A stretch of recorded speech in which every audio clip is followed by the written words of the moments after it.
Assalamualaikum warahmatullahi wabarakatuh. Waalaikumsalam warahmatullahi wabarakatuh. Ya, selamat malam pemirsa Radar TV dimanapun Anda berada. Senang sekali saya Hilmi Pramudia malam hari ini bisa kembali hadir menyapa Anda dalam program Cahaya Hati. Seperti biasa, kalau bertemu saya ini berarti sudah menandakan Jumat ketiga ya. Dan tentu saja saya dibarengi dengan Syekh ya. Malam hari juga kita punya tema yang luar biasa untuk kita bahas selama 1,5 jam ke depan. Ya, saya ingin menyapa dulu pemirsa di rumah yang ada di Kota Banjar, ya, yang ada di Kabupaten Ciamis, Kota Kabupaten Tasikmalaya. Pokoknya yang lagi live streaming juga di www.radartasikmalaya.tv. Selamat malam yang ada di Indonesia barangkali ataupun di seluruh dunia bisa menyaksikan tayangan kita. Kita akan membahas fenomena dalam hidup dilihat dari sudut pandang Islam tentu saja. Kita punya tema yang luar biasa malam hari ini. Tadi sedikit saya ngobrol sama Syekh ini mengenai karakteristik ajaran Islam. Ya, tapi sebelumnya saya ingin menyapa dulu para musami yang hadir di studio. Bapak-bapak selamat malam. Sehat Pak hari ini Pak? Alhamdulillah. Nanti saya juga akan mengajak para musami yang hadir di sini untuk sharing, kemudian ngobrol, membahas mengenai tema kita malam hari ini yaitu karakteristik ajaran Islam. Saya ingin menyapa dulu Syekh, sehat malam hari ini Syekh? Baik, alhamdulillah. Alhamdulillah. Tadi sedikit ngobrolin tentang tema ini. Saya juga sedikit agak kurang paham nih mengenai kenapa kita akan membahas mengenai karakteristik ajaran Islam. Barangkali bisa langsung aja saya dibahas. Ya, baik. Assalamualaikum warahmatullahi wabarakatuh. Waalaikumsalam. Alhamdulillah nahmaduhu wa nasta'inuhu wa nastaghfiruhu wa natubu ilaih wa na'udzu billahi min syururi anfusina wa min sayyiati a'malina may yahdihillahu fala mudhillalah wa may yudlil fala hadiyalah. Asyhadu an la ilaha illallah wa asyhadu anna sayyidana Muhammadan abduhu wa rasuluh alladzi la nabiyya ba'dah. Allahumma salli ala Sayyidina Muhammad wa ala alihi wa ashabih fi kulli lamhati wa nafasin adada ma wasi'ahu ilmullah amma ba'd. Pemirsa Radar TV yang berbahagia, hadirin rahimakumullah. Pada malam Jumat ini adalah kebaikan dari Allah. Allah hadirkan di tempat ini atau menyaksikan dimanapun berada. Ini adalah majelis ilmu dan majelis zikir. Hadir di tempat ini Allah akan cabut keraguan, Allah datangkan keyakinan. Kemudian Allah cabut dari kebencian kepada sesama mukmin, Allah ganti dengan persaudaraan. Di tempat inilah, di majelis inilah produk-produk Allah diperlihatkan. Mudah-mudahan kita bisa bertransaksi dengan Allah yang akibatnya adalah kebahagiaan dunia dan akhirat. Nah, di malam ini kita akan membahas tentang karakteristik dari ajaran Islam, sifat-sifat dari ajaran Islam. Nah, kenapa ini penting diangkat? Sebab bagi awam mungkin menjauh dari agama, tidak mau peduli dengan agama, menjalankan rutinitas ibadah, salah satunya karena tidak tahu karakteristik dari ajaran Islam, sifat-sifat yang ada di dalam ajaran Islam. Bahkan seandainya manusia tahu bahwa Islam adalah rahmat, bahwa Islam adalah penyempurna dari nikmat Allah. Jadi seandainya Allah tidak menurunkan agama Allah, maka ganjillah nikmat Allah yang diberikan kepada kita. Maka dengan diturunkannya agama Allah yang menjadi rahmat bagi seluruh alam semesta, maka sempurnalah nikmat Allah bagi kita. Wa atmamtu alaikum ni'mati wa raditu lakumul Islam madina. Nah, bagi yang belajar terus memahami Islam, menjalankan Islam, maka akan nikmat di bawah bimbingan Islam. Sebelum nanti meraih kebahagiaan di akhirat, di dunia sudah merasakan. Di setiap langkah kita, di setiap sujud kita, di setiap menolong kita, di situ ada kebahagiaan-kebahagiaan yang Allah berikan kepada hati kita. Nah, karakteristik ajaran Islam itu banyak sekali. Kita akan gali satu persatu. Yang pertama bahwa ajaran Islam itu karakternya bersifat universal, ya, atau syumuliyah dalam bahasa Arab. Universal itu Islam ini berlaku untuk seluruh manusia dan tanpa terkecuali dan untuk sepanjang hayat, sepanjang zaman. Inilah karakter dari ajaran Islam yang pertama. Yang dimaksud dengan ajaran Islam itu ajaran yang menyeluruh, baik yang berkaitan dengan keimanan, baik yang berkaitan dengan fikih, baik yang berkaitan dengan tasawuf atau pembenahan batin manusia. Maka ketiga disiplin ilmu ini mengandung sifat atau karakter yang bersifat universal, yang bersifat untuk seluruh umat manusia. Bahkan tidak dibatasi oleh negara, tidak dibatasi oleh ras, dan untuk sepanjang zaman. Solihun likuli zaman wal makan. Contoh saja, ya, sebagai sampel ini. Allah mengajarkan lewat agama kita tentang keimanan, tentang kepercayaan. Kepercayaan itu adanya di sini, bukan sakitnya di sini. Di sini, gitu. Ya. Iman itu di sini. Kepercayaan itu di sini.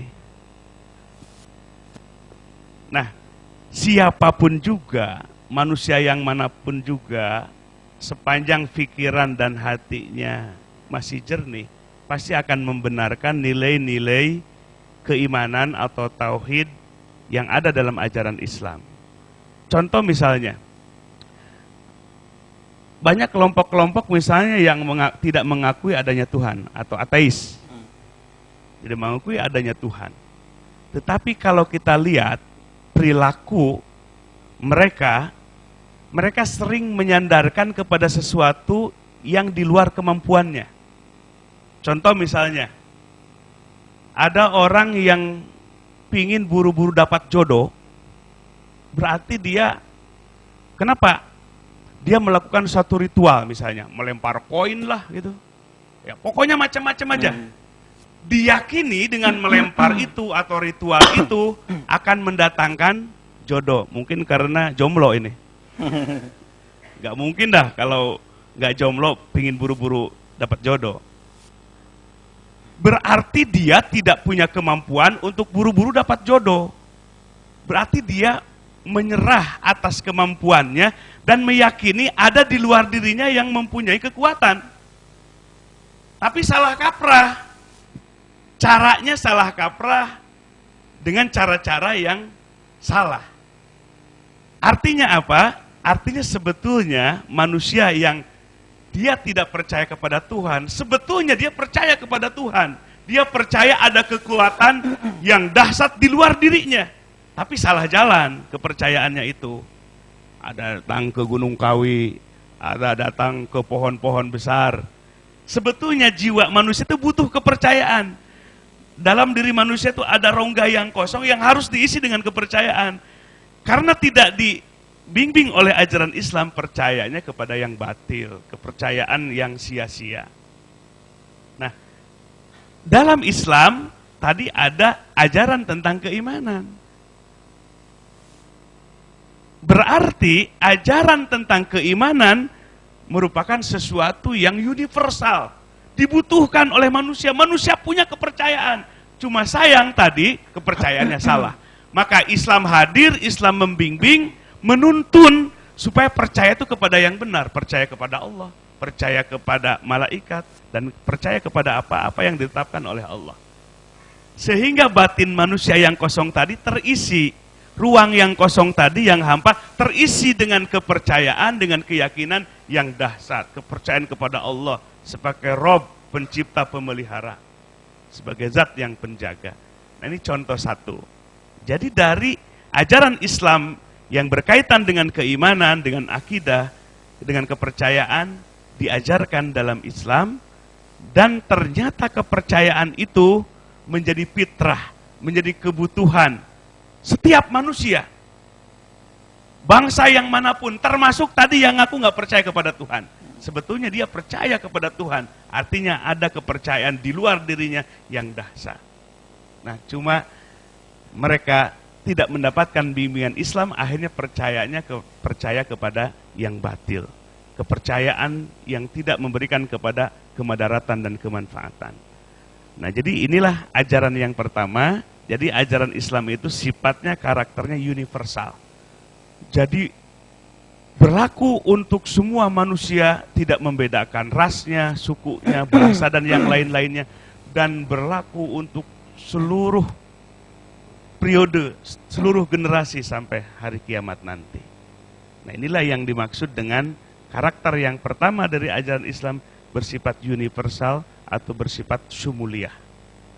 Nah, sepanjang manusia akalnya sehat, hatinya bersih, pasti akan menerima ajaran Islam. Baik yang berkaitan dengan aspek keimanan, baik yang berkaitan dengan aspek syariat atau aturan atau fikih, baik yang berkaitan dengan pembenahan jiwa manusia atau yang disebut ihsan atau yang disebut dengan ilmu tasawuf. Nah, inilah adalah karakter yang pertama dari ajaran Islam, bersifat universal. Akan tetapi kalau manusia pikirannya sudah keruh, pikirannya sudah terkontaminasi oleh pikiran-pikiran yang batil, jiwanya, maka tentu bisa menolak kebenaran yang ajarannya bersifat universal tadi. Nah, pantas kalau manusia menjauh dari Allah, menjauh dari aturan Allah, sehingga menganggap agama ini ribet katanya. Ya contoh aja. Kita misalnya aturan naik sepeda motor. Harus pakai apa, Pak? Satu, pakai helm. Ya. Bagi yang berpikirnya sudah tidak jernih lagi, pasti akan menolaknya. Ribetlah pakai helm. Gitu kan? Ribet pakai helm. Nah, pakai helm itu membuat ribet atau membuat selamat? Membuat keselamatan.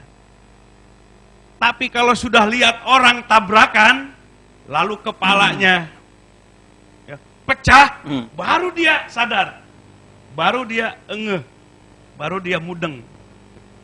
Ternyata penting sekali menggunakan apa? Menggunakan helm. Yang kemarin-kemarin dianggap ribet. Nah, jadi sebetulnya ajaran Islam itu ajaran yang universal, yang dibutuhkan oleh manusia sepanjang akal, sepanjang pikiran dan jiwanya masih bersih. Nah, yang membuat ribet itu sebetulnya adalah hawa nafsu. Nah, jadi kalau kita belajar beragama, maka kita harus berusaha untuk menundukkan hawa nafsu kita. Sebab hawa nafsu ini pinginnya bebas-bebas, pinginnya semau gua, nggak mau diatur, nggak mau ribet. Ya. Itu keinginan apa? Hawa nafsu. Makanya kalau beragama yang menghadapinya hawa nafsu, agama tuh kuno, agama tuh urusan nanti. Ya, gimana nanti, apa nanti gimana? Nah, jadi permasalahannya agama itu harus dihadapi dengan akal sehat, dengan jiwa yang bersih, bukan dengan hawa nafsu. Justru hawa nafsu harus ditundukkan. Maka akal sehat dan jiwanya lah yang akan menghadap kepada agama, sehingga akan membenarkan agama, meyakini agama, dan menjalankan agama dengan baik. Ya, baik. Nanti kita akan lanjutkan lagi pembahasan kita malam hari ini. Untuk itu jangan kemana-mana, tetap di Cahaya Hati.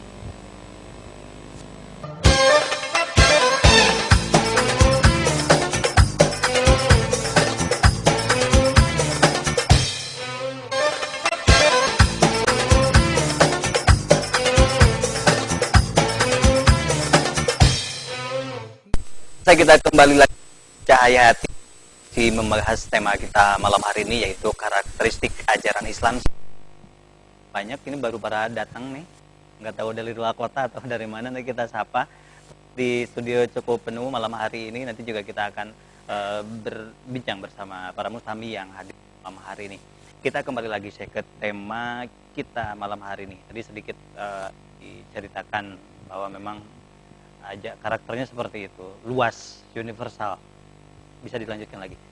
Ya, baik jamaah sekalian beserta pemirsa Radar TV yang berbahagia. Jadi yang pertama, karakteristik ajaran Islam itu universal, sehingga menjadi kebutuhan yang sangat asasi. Jadi Islam itu kebutuhan. Ya. kebutuhan. Nah, kemudian yang kedua, karakteristiknya yang kedua adalah bersifat tadaruj. Tadaruj itu step by step, setahap. Ajaran Islam tuh hebatnya seperti itu, karakternya seperti itu. Ya. Contoh misalnya, baik itu yang bersifat perintah maupun yang bersifat larangan. Ya, kita coba misalnya contoh yang bersifat larangan. Dulu pada masa Rasulullah Shallallahu Alaihi Wasallam, ya diutus oleh Allah, yang namanya minum khamar, ya kalau sekarang itu sudah luas, narkoba, dan judi itu kebiasaan sehari-hari. Ya, bahkan yang sudah memeluk Islam pun, ya judi biasa, minum khamar biasa. Minum khamar itu kayak minum air putih aja. Nah, kedua kebiasaan buruk ini sudah melekat ya dengan masyarakat Arab pada umumnya, termasuk suku Quraisy ketika itu. Nah, maka Islam membimbing umatnya dengan cara tadaruj, ada tahapan-tahapannya. Nah, ketika akan melarang ya, membuang sifat buruk itu tidak sekaligus, sebab akan kaget, akan panik. Nah, sampai di dalam Al-Quran itu ada 3 tahapan. Ya, 3 tahapan untuk membuang penyakit, 2 penyakit di masyarakat ketika itu. Ya, sebab yang namanya khamar ketika itu adalah merupakan satu perdagangan, ya, barang dagangan, komoditas yang sangat menjanjikan. Ya, mereka membeli khamar dari Syam dengan harga yang murah. Kemudian mereka jual di Hijaz, termasuk di Mekah ketika itu dengan harga yang berlipat-lipat. Kira-kira kalau tukang dagang suruh berhenti, mau nggak? Nggak mau. Itu marginnya tinggi, bahkan berlipat-lipat. Begitu juga dengan judi, ya, dengan malas, dengan santai, ketika untung gimana? Ya, bisa cepat kaya, walaupun bisa cepat miskin juga. Bayangkan jamaah sekalian, pemirsa Radar TV, hebatnya ajaran Islam yang berasal dari Allah, sebab Allah yang tahu karakter manusia.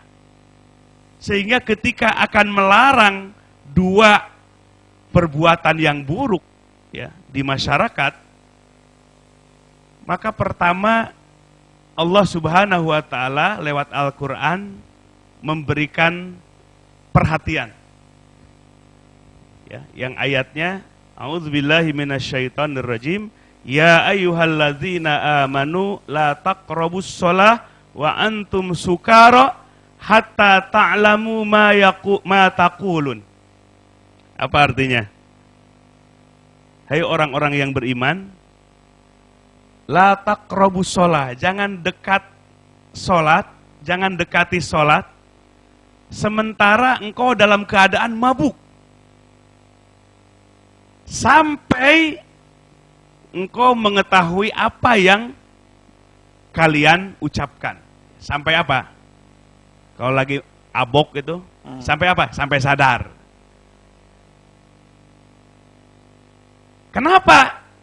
Sebab ketika itu para sahabat sudah masuk Islam, mengikuti Nabi, sholat rajin, maboknya rajin. Akhirnya Al-Quran membimbing dengan tahapan yang pertama. Jadi la taqrabus shalah artinya ketika akan mendekati waktu sholat jangan mabuk. Dilarang nggak mabuknya? Dilarang nggak mabuknya? Kok takut-takut amat ngejawabnya? Takut benar, takut salah. Ketika itu Allah tidak melarang mabuk, tetapi dilarangnya itu kalau sudah mau dekat waktu sholat jangan mabuk. Ya, nanti mabuknya udah sholat. Sebab ada beberapa kasus tuh para sahabat, ada yang sholatnya pabaliut. Bahasa Jermannya pabaliut. Ada yang sholat zuhur harusnya 4 rakaat, 2 rakaat. Ada yang baca ayat bolak-balik, wala antum, wala abidun, wala antum. Gitu. Ketuker-tuker ayatnya. Jadi apa fungsi sholat kalau dalam keadaan mabuk? Nah, bagi sahabat, bagi orang yang beriman ketika itu yang mabuknya, telernya 24 jam, berkurang nggak? Berkurang. Jadi yang tadinya teler 24 jam, minimal ketika akan mendekati waktu sholat, nggak teler. Berarti berkurang waktu telernya. Nah, setelah berkurang, jadi banyak sadarnya para sahabat. Baru ada bimbingan yang kedua. Ketika bertanya, yas'alunaka anil khamri wal maisir. Mereka bertanya kepada engkau, wahai Muhammad, tentang khamar dan judi. Kul katakan, fihima ismun kabiru wa manafi'u linnas. Katakan, di dalam perbuatan khamar dan judi itu mengandung dosa yang besar, tetapi ada beberapa kemanfaatan. Apa yang dimaksud dalam Al-Quran? Ada beberapa kemanfaatan, ya tadi, bagi pedagang untungnya apa? Besar. Jadi Al-Quran itu masih menghargai secara objektif. Tetapi wa ismuhuma akbarun min naf'ihima. Kalau ditimbang-timbang, tadi kan ada dosanya, ada kemanfaatannya. Nah, Al-Quran mengajarkan supaya orang yang beriman itu nimbang-nimbang. Timbang dah. Ternyata dosanya, keburukannya lebih besar daripada kemanfaatannya. Jadi diajak berpikir, bukan dipaksa, bukan diintimidasi, tapi diajak berpikir. Bisa diajak berpikir, mabuknya, telernya kan nggak 24 jam. Sudah berkurang tadi, makanya diajak berpikir. Ya, diajak berpikir keburukan dari kedua perilaku tadi ternyata lebih besar kemadaratannya daripada kemanfaatannya. Nah, setelah berpikir semakin berkurang. Ya, judinya, mabuk-mabukannya semakin berkurang. Baru ada bentuk pendidikan yang ketiga, tahapan yang ketiga. Ya ayyuhalladzina amanu innamal khamru wal maisir wal ansab wal ajlam ridsum min amali syaiton fajtanibuh la'allakum tuflihun. Artinya, hai orang-orang yang beriman, sesungguhnya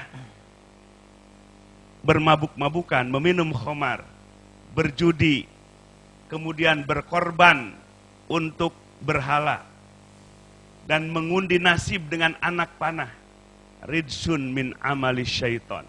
Itulah perbuatan keji, perbuatan buruk, bagian dari perbuatan setan.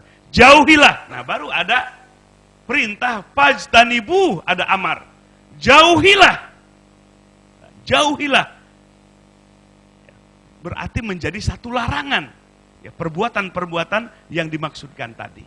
Maka pada akhirnya orang yang beriman, karena diajarkan oleh Allah dan Rasulnya, dicerdaskan, jiwanya dibersihkan, tumbuh kesadaran, akhirnya 100% penyakit-penyakit sosial tadi ditinggalkan oleh para sahabat. Alhamdulillah. Ini kan juga kasus kemarin itu mengenai haramnya rokok ini. Kata yang masih suka katanya, itu kasihan nanti jadi penganggur.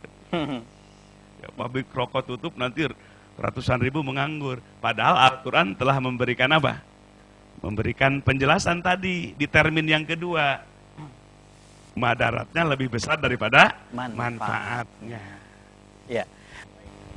Sekali lagi kita akan coba untuk mengajak para mustamir untuk sharing malam hari mengenai tema kita malam hari ini, ataupun pemirsa di rumah yang ini SMS silahkan di 085223753080. Kita akan kembali setelah pesan-pesan berikut ini, tetap di Cahaya Hati.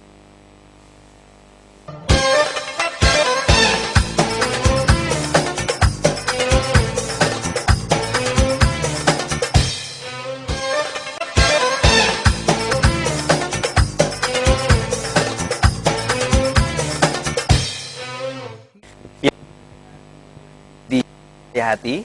Tema kita malam hari ini membahas mengenai ajaran Islam. Sebelum saya bacakan SMS yang sudah masuk, kita masih akan bahas dulu mengenai kelanjutan dari apa yang kita bahas tadi. Silakan saya.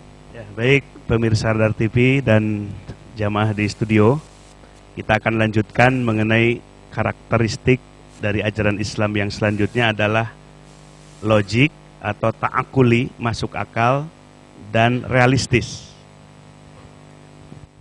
Nah, Islam ini ajaran yang harus dicerna oleh akal sehat. Sehingga Al-Quran tuh sering menyindir, afala ta'qilun, kenapa tidak berakal, dalam artinya kenapa tidak berpikir, kenapa tidak memproduktifkan akal.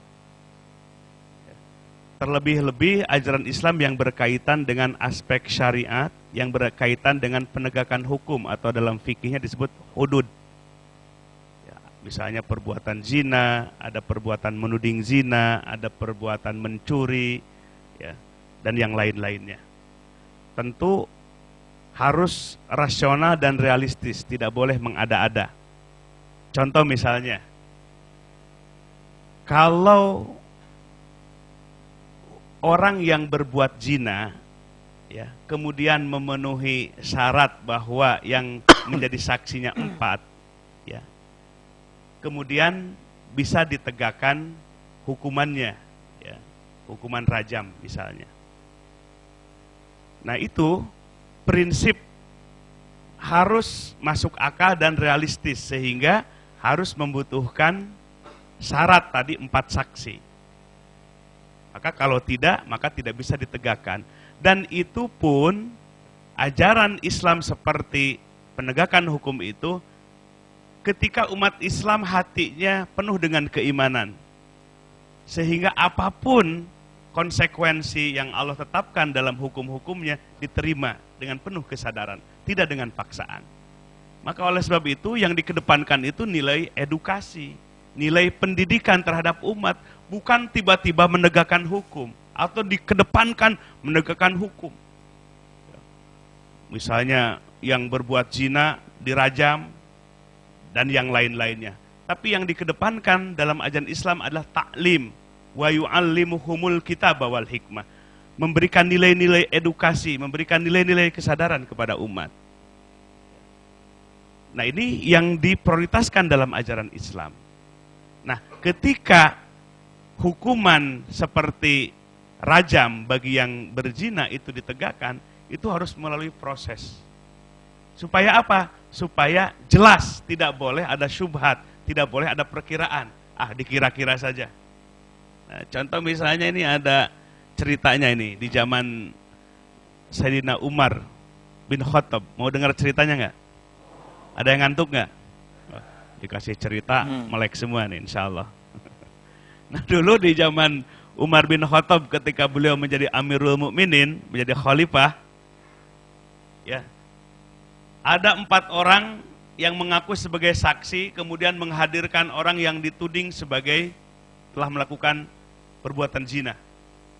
Wahai Amirul Mukminin, hukumi orang ini karena kami bersaksi bahwa dia telah melakukan perbuatan zina. Umar bin Khattab ketika itu tentu menggunakan apa yang diajarkan oleh Allah dalam Al-Quran dan oleh Rasulnya dalam sunnahnya, maka ajarannya bersifat rasional dan realistis, nggak boleh mengada-ada, nggak boleh dikira-kira. Kemudian diperiksa tuh 4 saksi itu. Ditanya saksi yang pertama, Fulan, apakah engkau benar melihat orang ini yang dituding berbuat zina, melakukan zina dengan mata kepalamu sendiri? Jadi jangan meminjam mata orang lain, gak sah itu saksinya. Jadi harus pakai apa? Mata kepala sendiri, gak boleh pinjem, ya, mata orang gak boleh. Benar kamu melihat bahwa orang ini zina dengan mata kepalamu sendiri? Mantap tuh yang saksi yang pertama. Iya, wahai Amramun, iya. Gitu. Kemudian ditanya lagi saksi yang kedua, diperiksa tuh oleh siapa? Umar bin Khattab. Wahai Fulan, yang kedua, kamu ngaku jadi saksi. Benar nggak kamu melihat dengan mata kepalamu sendiri bahwa orang ini telah berbuat zina. Betul? Nah, si Fulan yang jadi saksi kedua jawab, betul. Cuma betulnya nggak 3 kali kayak Upin nggak. Hadirkan lagi, periksa lagi saksi yang ketiga. Fulan, kamu saksi yang ketiga. Apakah benar, apakah betul? Kamu melihat dengan mata kepalamu sendiri bahwa orang ini berbuat zina? Maka si saksi yang ketiga menjawab, betul. Tinggal diperiksa saksi yang terakhir. Fulan, kamu saksi yang terakhir. Sini. Diperiksa. Benar kamu, betul kamu menyaksikan dengan mata kepalamu sendiri bahwa orang ini berbuat zina? Pas mau mau betul nggak bisa. Ya. Dia malah kikuk, panik. Nah, ini dia ini. Ya, yang ketiga nih kayaknya dipaksa-paksa ini. Akhirnya dia ngejawab, nggak menyaksikan dengan mata kepala sendiri, tapi menggunakan mata orang lain, alias katanya, ya, kolak wakila.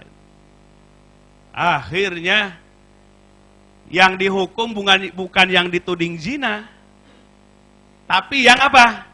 Yang jadi saksi yang 4 itu. Kenapa? Karena nih, padahal 3 sudah membenarkan. Yang 1 ini, ya, yang 1 yang dibawa-bawa itu, yang tidak melihat secara langsung itu, ya, dia tidak mengaku akhirnya. Akhirnya karena tidak cukup 4 saksi sesuai dengan arahan petunjuk Al-Quran, begitu hebatnya penegakan hukum dalam Islam, gak boleh mengabaikan fakta, gak boleh mengabaikan saksi, alat bukti, sampai pada akhirnya Umar bin Khattab memutuskan 4 yang ngaku saksi ini yang harus justru dicambuk, ya, harus dicambuk. Kenapa? Karena sudah melakukan qadhaf, artinya menuding zina kepada orang lain. Nih, realistis ajaran Islam, nggak mengada-ada, nggak mengira-ngira. Apalagi masalah hudud, penegakan hukum di dalam syariat Islam dalam tindakan-tindakan kriminal seperti zina tadi. Nah, ini hebat, bayangkan 14 abad yang lalu.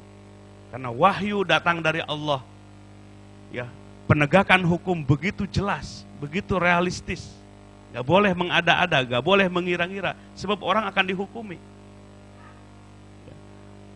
Nah, maka lebih baik kalau mengira-ngira, lebih baik serahkan kepada Allah. Orang berbuat zina gak dihukum rajam di dunia, kira-kira di akhirat hilang gak hukumannya? Nah, ini udah nyerahin kepada Allah. Kalau nggak cukup bukti, nggak cukup saksi, udah nyerahin kepada Allah.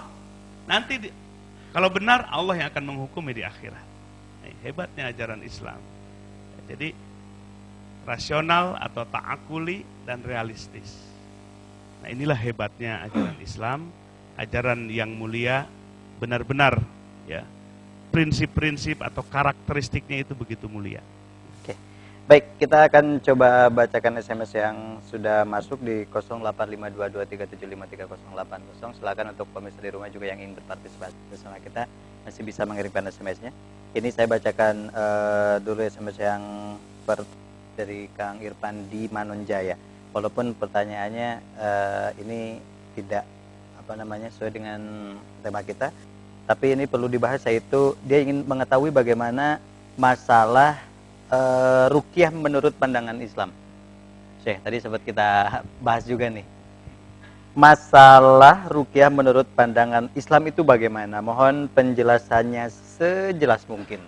Wah, ini sejelas mungkin kayaknya 2 jam. Ya, insya Allah lah. Gini, ruqyah itu bagian dari syariat Islam, ya. Sebab mengobati orang itu dengan 2 pendekatan dalam Islam itu. Ada pendekatan yang bersifat medis, ada yang bersifat doa atau dengan kalimah-kalimah atau jampe-jampe yang diajarkan oleh Rasulullah SAW. Jadi ruqyah itu kalau bahasa Sundanya kan jampe-jampe, tapi jampe-jampenya bukan jangjawokan, tapi jampe-jampenya bersumber dari Rasulullah SAW, disebut ruqyah. Nah, itu pun ya, bagian syariat Islam yang logik, masuk akal, ya, masuk akal. Sebab dengan jampe-jampe dari kalimah-kalimah Allah itu akan berpengaruh kepada lingkungan kita. Ya, konon kabarnya katanya di Jepang itu ada penelitian air. 2 air, yang satu airnya dimaki-maki. Jelek, busuk, buruk, apalagi. Pokoknya dimaki-maki aja. Nah, yang satu lagi air dipuji-puji, disanjung-sanjung, dielus-elus. Setelah itu dicek ke lab, ternyata berubah. Ya, berubah molekulnya yang ada di dalam air itu. Nah, tadi ruqyah ketika kaitkan dengan ajaran Islam yang logik dan realistis, membaca kalimah-kalimah yang diajarkan oleh Rasul untuk mengobati, untuk menjaga, untuk mengantisipasi, memproteksi dari kejahatan makhluk yang gaib, dari kejahatan makhluk yang lahir. Dengan kalimah-kalimah itu justru sangat efektif. Air sendiri bisa berubah molekulnya, bisa berubah esensinya. Karena apa? Dengan pujian atau dengan cacian. Nah, ruqyah ini kan meminta kepada Allah dengan kalimah-kalimah yang diajarkan oleh Rasulullah SAW untuk menangkal, untuk mengobati, untuk menjaga dari keburukan dan kejahatan makhluk yang lahir maupun yang batin, yang gaib. Nah, jadi masuk akal, sekaligus realistis. Ya, maka pernah dulu ya sahabat ketika pulang dari satu perjalanan, di tengah perjalanan habis bekalnya. Mampir ke satu kampung, kampungnya pelit semua. Pelit bin Bahil kayaknya itu. Bin buntut kasiran sekalian. Itu datang nggak dijamu, tapi kalau di sini kan ya alhamdulillah ada air. Udah pelit, minta lagi. Minta apa? Ternyata kepala sukunya itu, kepala sukunya, dia tersengat oleh kalajengking. Sampai apa? Sampai bengkak. Udah pelit, minta diobatin lagi. Ya, akhirnya para sahabat, dah kesempatan diobatin, nanti minta upah saja gitu. Karena sama orang pelit kan gak hidung gitu. Akhirnya pengobatannya itu biar ada apa? Ada pemasukan. Sahabat bingung nih ngobatin begini, bagaimana caranya? Udah aja baca surat Fatihah. Nah, Fatihah itu bagian dari ruqyah. Baca surat Fatihah, ditiup-tiup. Tiba-tiba kaki yang bengkak tadi jadi apa? Normal lagi. Kemudian dia minta apa? Minta upah. Upahnya apa? Minta dikasih domba. Kesempatan orang pelit. Udah aja pokoknya minta upahnya yang gede. Akhirnya kan di perjalanan bisa makan tuh.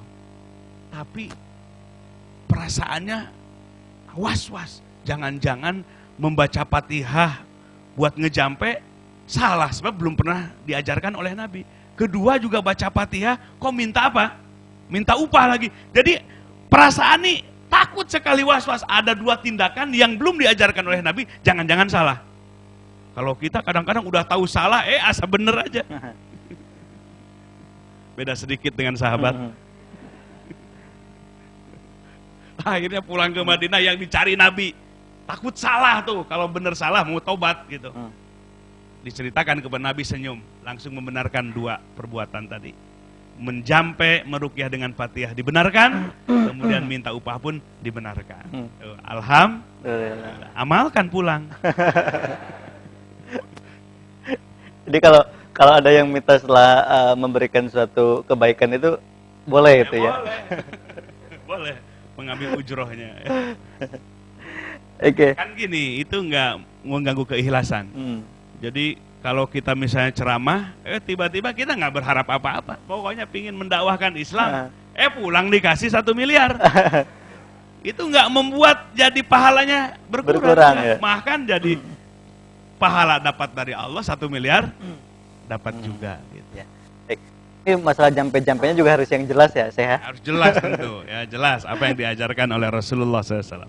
Oke, baik pemirsa, nanti kita akan kembali dengan masih membahas mengenai tema kita malam hari ini, yaitu karakteristik ajaran Islam setelah pesan-pesan berikut. Tetap di Cahaya Hati.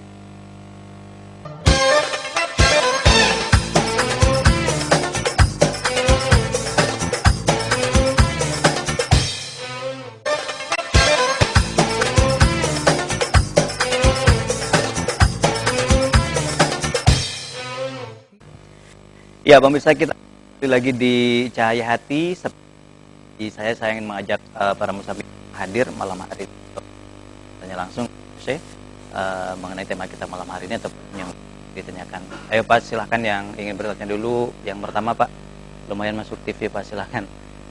Siapa yang pertama? Mic-nya tadi? Boleh, silahkan.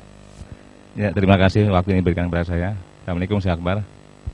Waalaikumsalam. Saya mau menanyakan, kebetulan nama saya Herianto dari Jakarta. Betul. Saya mau menanyakan yang tadi Syekh Akbar bahas, masalah jina. Jina itu kan harus ada saksi 4. Bagaimana untuk membuktikan saksi itu? Karena di lingkungan saya akuin 90% lebih semuanya berzina. Bagaimana untuk saksinya itu? Karena mereka kan gonta-ganti laki gitu kan. Bahkan seorang ulama, dia ketua DKM, saya sampaikan, dia jadi RT juga, bahkan rumahnya juga di tempat menyediakan zina gitu. Jadi kalau menurut saya, bagaimana untuk menyikapi ini? Karena kita hidup di lingkungan tersebut gitu kan. Untuk saksi 4 orang itu agak sangat sulit. Apakah kita harus ngintip? Kan nggak mungkin. Ya, ajak saya Bang gitu. Ya nggak mungkin lah kita ngintip kan. Termasuk bagian dari zina juga entar. Betul. Ya, terima kasih. Assalamualkum warahmatullahi wabarakatuh. Sebelum Bapak di tempat lokalisasi, tapi maaf ini ya. Seperti itu, Bapak di tempat lokalisasi seperti bukan itu. lokalisasi bukan, karena lingkungan kita kan paling besar di Indonesia, lingkungan untuk dugem gitu kan. Oh iya. Bahkan narkobanya hampir tiap hari, bahkan yang mati juga hampir tiap minggu. Yang mati pun handphone, hartanya nggak hilang. Itu pasti ujung-ujungnya mafianya gitu. Terima kasih. Oke, baik. Itu luar biasa ya, harus. Ya, ini kondisi yang sangat memprihatinkan ya. Sebab menjaga lingkungan, Islam ini mengajarkan untuk menjaga lingkungan di samping untuk diri kita juga. Nah, yang diajarkan tadi, kita bukan harus ngintip atau kita cari-cari saksi. Kalau gitu. ngintip ngajak saya berarti. Ya, makanya bukan untuk ngajak-ngajak gitu. Ya. Jadi yang dimaksud tadi 4 saksi itu kalau memang kebetulan ya terjadi ada perbuatan itu, kemudian ada 4 saksi yang menyaksikan, baru bisa ditegakkan di dunia ini hukumannya seperti itu atau rajam. Nah, jadi melihat fenomena atau realitas ya masyarakat yang kotor, yang rusak, justru dengan pendidikan, dengan berdakwah, dengan mengajak dengan baik, dengan bijaksana. Maka tadi Islam hadir itu ya adalah menyentuh pikiran dan batinnya.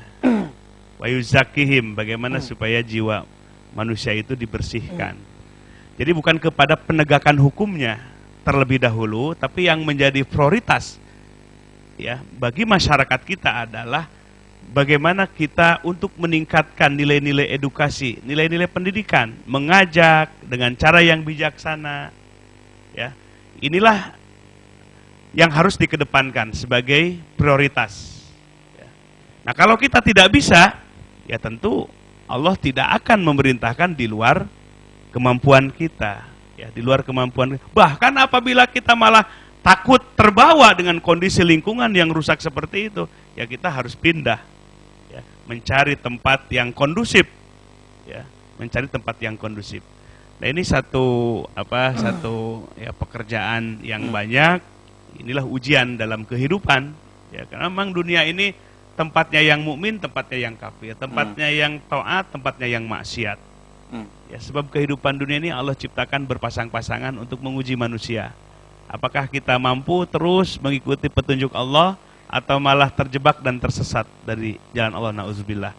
Nah, jadi dengan fenomena dan realitas seperti tadi yang disampaikan oleh saudara kita, ini supaya kita meningkatkan kewaspadaan kita untuk diri kita, untuk keluarga kita dan masyarakat terdekat kita, supaya benar-benar terbentuk ya masyarakat yang madani, masyarakat yang menjunjung tinggi menjalankan nilai-nilai ajaran Islam yang luhur. Sebab kalau kondisi seperti tadi, narkoba tiap hari, mati tiap minggu kan, ya, ini sangat kasihan sekali, sangat prihatin sekali. Sebab yang namanya keburukan itu kalau dibiarkan akan menjalar. Sebab yang namanya menular itu bukan kesehatan, tapi yang menular itu adalah sakit. Ya, yang cepat menular itu sakit. Kalau sehat susah menularnya. Kita menularkan kesehatan susah sekali. Tapi kalau penyakit, itu cepat menularnya. Nah, maka tadi kembali kepada tema, bukan untuk mencari saksi, bukan untuk yang lain-lain, tapi justru kita bagaimana supaya kita bisa menjaga diri kita, keluarga kita, selebihnya kita bisa mengingatkan, mengajak, mendidik yang lain sesuai tentu dengan kemampuan dan porsi dan kapasitas setiap diri kita. Tapi saya penasaran, ini kan cukup menarik kalau misalkan menarik dalam artian untuk dibahas ketika kondisi seperti itu kan udah kritis dan membuat kita juga tadi 90% cukup terkaget juga.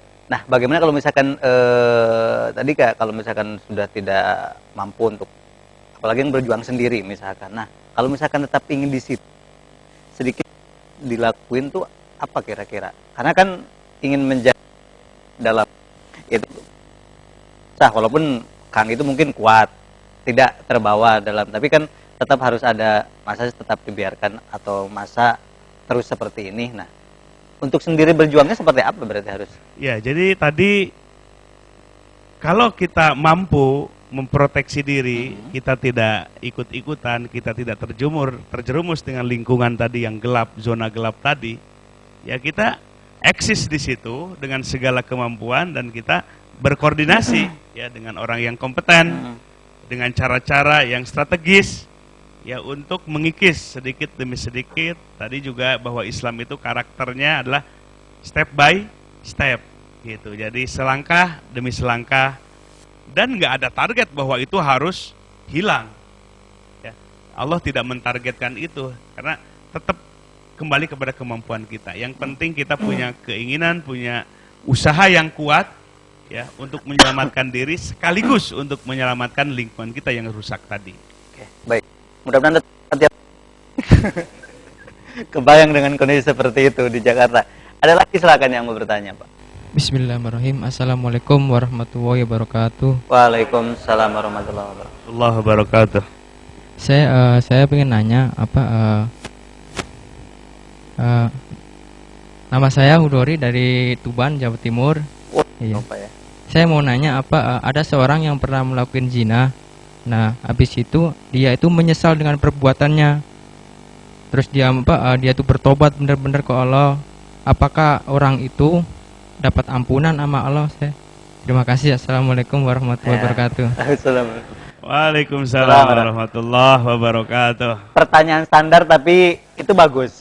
Ini harus memang penyakit masyarakat ya seperti ya zaman dulu ketika Nabi diutus, penyakit sosial tadi juga mabuk-mabukan, perzinahan, judi dan yang lain-lain. Ternyata memang nggak hilang-hilang dari permukaan bumi ini. Ya. Nah, kalau ada orang yang berzina, kemudian dia sadar ingin bertobat kepada Allah, sementara kan di Indonesia nggak bisa ditegakkan hukuman rajam tadi, ya, ditegakkan. Ini kan nanti yang bertanggung jawab yang berkuasa, yang bertanggung jawab adalah pemimpin. Ya. Sebab yang akan ditanya oleh Allah ya pemimpin itu. Kenapa tidak menjalankan itu, tidak mendidiknya dengan baik? Nah, akan tetapi solusinya tentu kita bertobatlah kepada Allah, meminta ampunan kepada Allah, mengakui segala kesalahan di hadapan Allah, kemudian untuk tidak mengulangi lagi, kemudian tebus dosa di masa lalu kita dengan amal soleh. Sebab amal soleh itu akan menghapus dosa-dosa kita di masa lalu. Ya, nah, jadi mudah-mudahan Allah Subhanahu wa Ta'ala mengampuni dosa zinahnya atau dosa-dosa yang lainnya dengan cara tadi, i'tiraf, mengakui kesalahan di hadapan Allah, kemudian anadamah, menyesali, ketiga al-ikla, tidak akan mengulangi di kemudian hari, kemudian yang keempat wa'at bi'isai'atil hasanat tamhuha, iringi terus dengan amal-amal soleh, sodako, amal ibadah, terus isi rapot kita, lembaran-lembaran terakhir kita sampai di penghujung datangnya ajal kematian kita dengan amal soleh. Maka amal soleh itu akan menghapus dosa-dosa kita di masa lalu. Baik. Ada lagi Pak, silakan. Satu lagi sebelum nanti kita jeda iklan.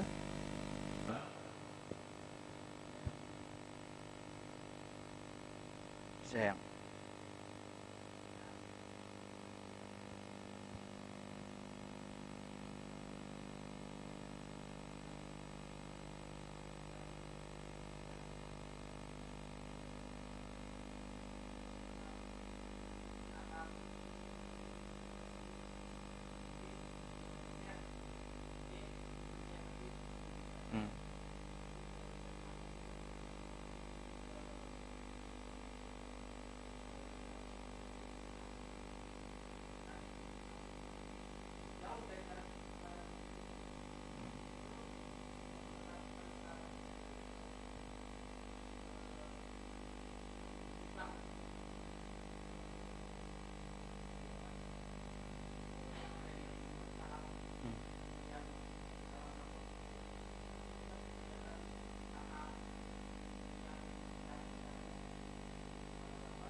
Baik. Ya, baik, ini pertanyaannya, kritik enak ke dalam. Daripada kritik orang lain bisa nggak nerima. Lebih baik kritik diri kita sendiri. Ya, contoh para sahabat tabi'in, ya orang-orang soleh selalu mengkritik dirinya sendiri. Ittaqillah ya nafsi, malulah oleh Allah wahai diri, gitu. Nah, kalau biasanya orang pandai ngasih tahu ke orang lain atau ngasih tahu ke diri sendiri? Mengkritik ke orang lain atau mengkritik diri sendiri yang paling enak? Nah, ini bagus ini justru pertanyaannya. Pertanyaannya mengkritik kepada kita yang mengaku sebagai Islam. Tapi ingat, Islam di sisi Allah itu, Muslim di sisi Allah itu bukan KTP-nya. Itu mah baru pengakuan apa? Kita atau pengakuan negara. KTP-nya apa? Muslim. Agamanya apa? Muslim atau Islam. Di sisi Allah, Muslim atau tidak, mukmin atau tidak, bukan berdasarkan KTP-nya atau pengakuan kita sendiri. Ya, sebab kan ada sebagian orang Arab pesisir, ya, kampung Badui, ya, berkata qalatil a'rab amanna, berkata mereka kami beriman. Maka ditegur, kul lam tu'minu, kamu itu tidak beriman. Akan tetapi kul aslamna, katakan kami tunduk. Jadi artinya mukmin atau muslim bukan dengan pengakuan ini semata, tapi harus diwujudkan. Ya. Aslamna, arti aslamna itu kami berserah diri, kami tunduk kepada Allah lewat aturan Allah, lewat agama, lewat ajaran-ajaran Allah yang mulia tadi karakteristiknya. Jadi buktikan pengakuan kita, di identitas kita, di KTP kita, kita adalah Islam, buktikan dengan tunduk. Buktikan bahwa ajaran Islam yang karakteristiknya mulia itu terwujud dalam diri kita. Terwujud dalam keluarga kita. Terwujud dalam tatanan kehidupan sosial kita. Sehingga kita yang katanya penduduk Indonesia yang mayoritas muslim itu benar-benar bukan sebatas slogan, bukan sebatas data statistik. Akan tetapi Islam yang benar-benar menebarkan rahmat, Islam yang menebarkan kedisiplinan, Islam yang menebarkan kesolehan, baik kesolehan secara sosial maupun kesolehan secara individual. Ya, kita contoh dah, ya, ini kali-kali dakwah, ya, dakwah ke Singapura, dakwah ke Malaysia, dakwah ke Hong Kong, ya, dakwah ke negara yang lain, memang sangat apa ya, sangat kita ini terkritik gitu kalau kita sadar. Ya, masalah kebersihan aja. Coba di dalam Islam tuh semua kan belajar fikih. Yang pertama, bab pertama yang kita pelajari bab apa coba? Oh ya, santri tahu, masyarakat biasa tahu, pasti bab toharoh. Apa artinya toharoh? Apa artinya toharoh? WC masjid kita dengan toilet yang ada di POM bersih mana? Betul. Ya, kalau kita lihat di negara-negara yang pengakuannya bukan muslim, tapi ada di mereka nilai ajaran Islam yang karakternya tadi mulia. Contoh apa? Menjaga kebersihan lingkungan. Ya, kalau kita misalnya ke negara seperti Hong Kong, pasti kita nggak berani merokok sembarangan. Bahkan pernah menyaksikan sendiri, itu yang di lapangan Victoria. Ya, ada tenaga kerja kita itu merokok bukan di tempatnya. Itu langsung kena penalti berapa? $5.000 Hong Kong. Gak bisa disogok polisinya. Ya, polisinya Islam bukan, tapi kebal dengan apa? Kebal sogok. Jadi 5.000 itu bener-bener ya, jadi penalti. Ya. 5.000 apa? Dolar Hong Kong itu. Nah, jadi ini kan kejujuran, kedisiplinan, termasuk menjaga kebersihan. Ini kita merokok, udah di mobil yang pengap, jam 12 siang, panas. Ini kan membuat orang lain perokok pasif. Nah, ini kan berarti tidak ngerti tentang ajaran Islam yang indah tadi, nggak menghargai. Coba nanti di akhirat, ya, asap rokok yang kehirup oleh paru-paru orang lain, pasti nanti di akhirat apa? Ya, minta diadili. Ah, itu urusan kecil. Islam itu sekecil apapun. Wa may ya'mal misqala dzarratin khairan yara wa may ya'mal misqala dzarratin syarran ya. Allah mengumpamakan zarah itu apa sih? Biji. Kecil apa gede? Kecil itu Allah akan balas, baik atau buruknya. Bayangkan ajaran Islam yang begitu mulia, tidak menyepelekan hal kecil, tidak menunda nanti, tapi harus hari ini kita bisa. Begitu mulia. Nah, maka oleh sebab itu supaya tidak ironis, yuk kita kritik. Dikritik orang lain bisa marah. Lebih baik kritik oleh diri kita. Sejauh mana Quran dan Sunnah sebagai ajaran Islam tadi yang mulia karakternya dengan perilaku kita. Apakah jauh panggang dari api atau sudah menyatu dengan hidup dan kehidupan kita. Ya itu, ya mudah-mudahan dari pertanyaan kritik tadi bukan salah, justru harus kita mengkritik diri kita sendiri. Ya. Baik, kita punya satu segmen lagi, nanti kita akan ambil kesimpulan dari pembahasan yang sudah panjang lebar dari tadi jam 8, nanti di segmen terakhir. Untuk itu tetap di Cahaya Hati.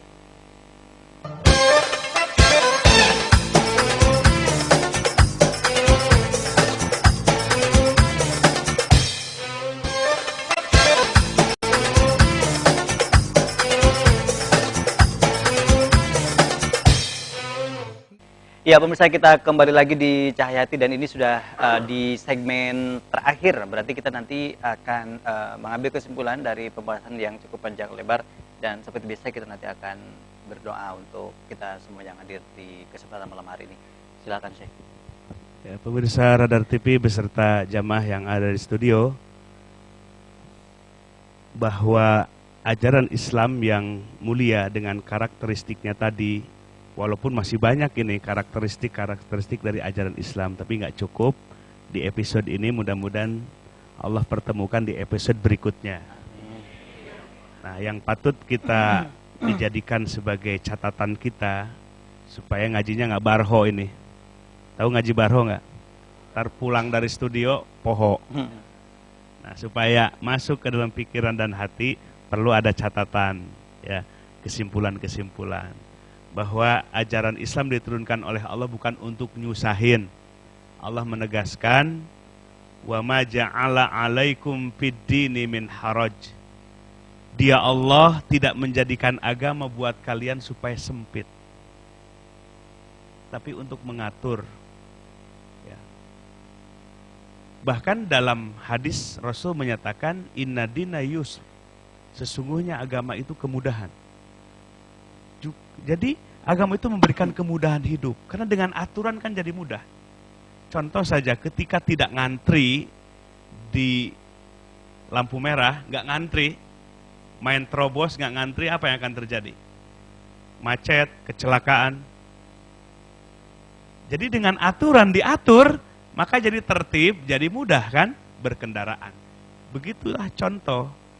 Islam ini mengandung aturan yang komprehensif, yang lengkap, nggak bisa dipisahkan satu sama yang lain. Bukan hanya di masjid saja, tapi di berbagai lini kehidupan Islam membimbing. Berekonomi, bermasyarakat, ya, termasuk berpolitik, ya, termasuk juga berbangsa dan bernegara. Ya, begitu lengkap ajaran Islam. Nah, maka ajaran ini untuk mempermudah hidup, bukan untuk menyulitkan. Ketika tadi menganggap sulit agama, mempersulit, membelenggu, karena belum ngerti fungsinya, hikmahnya, karakternya, dan yang menghadapinya bukan akal sehat dan hati, masih hawa nafsu, masih emosi, egois, keakuan yang nggak mau diatur, yang nggak mau diatur-atur, pasti akan menyikapi sempit dan yang lain-lainnya. Maka cara mengajarkannya juga yasiru wala tu'asiru, permudah jangan dipersulit. Ya. Bayangkan hebatnya ajaran Islam, datang orang yang keras, kata orang Jermannya tukang bobok, tukang tarok. Ya Rasul, boleh nggak aku masuk Islam? Ya boleh. Tapi kalau saya sudah masuk Islam pun masih pingin zina, masih pingin mabuk. Kata Nabi, boleh masuk Islam aja dulu. Jadi bukan enak aja, nggak begitu. Tapi dengan sapaan, dengan sambutan, merangkul, bijaksana, memahami, seperti itulah ajaran Islam. Nah, jadi Islam itu mempermudah, ya, mempermudah hidup. Ya, sebab kita semua akan kembali kepada Allah. Dalam menjalani kehidupan ini akan dipertanggungjawabkan.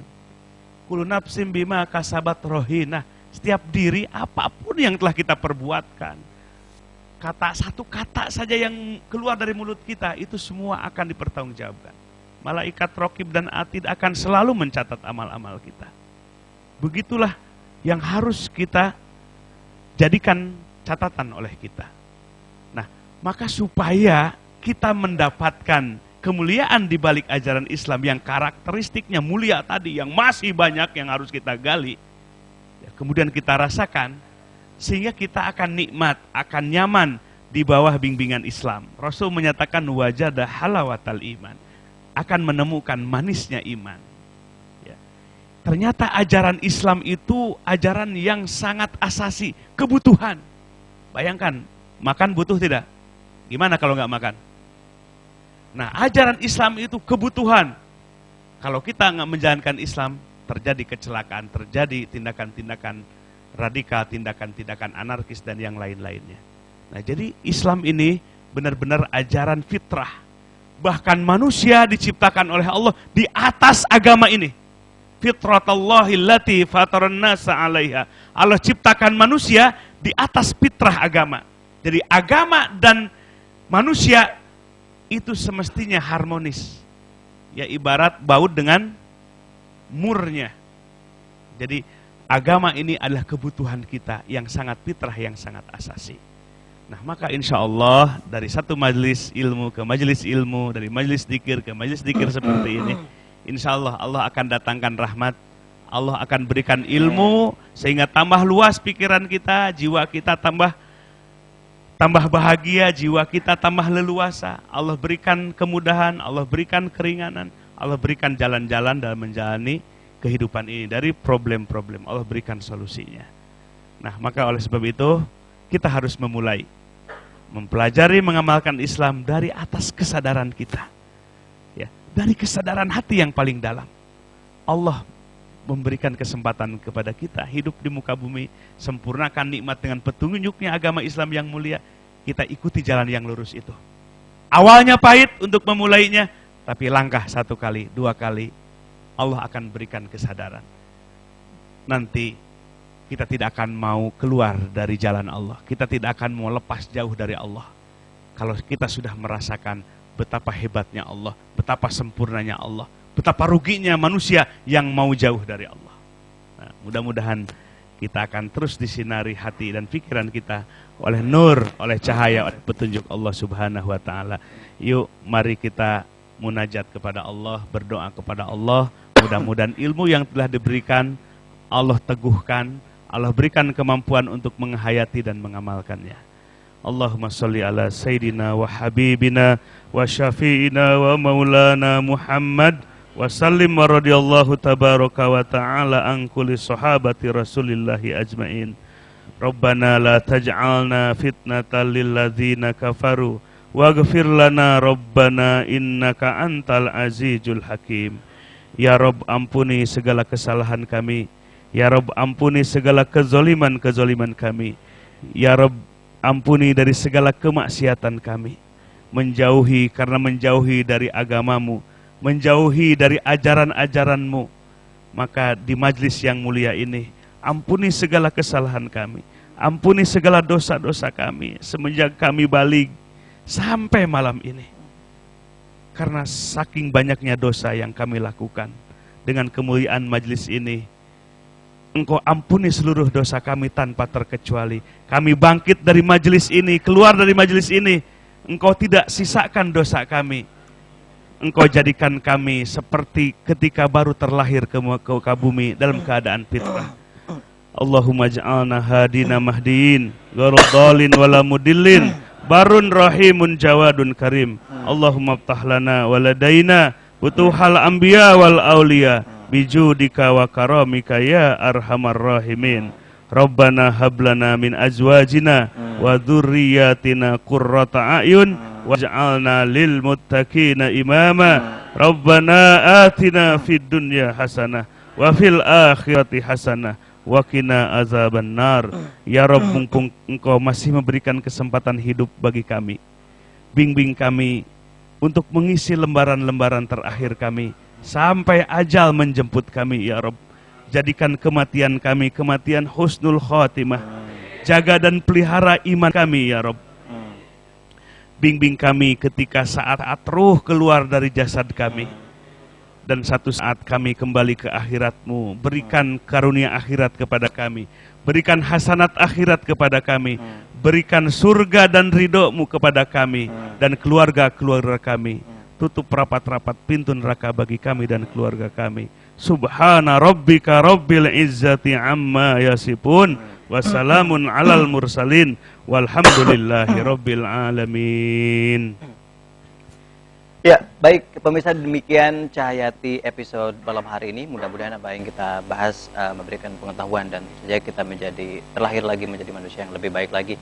Baik, untuk pemirsa di rumah, terima kasih yang sudah memberikan SMS, dan insya Allah di Jumat ketiga setiap bulannya kita akan bertemu ya untuk membahas tema-tema yang akan kita bahas nantinya. Saya Hilmi Pramudia mengucapkan terima kasih atas kebersamaannya. Wassalamualaikum warahmatullahi wabarakatuh.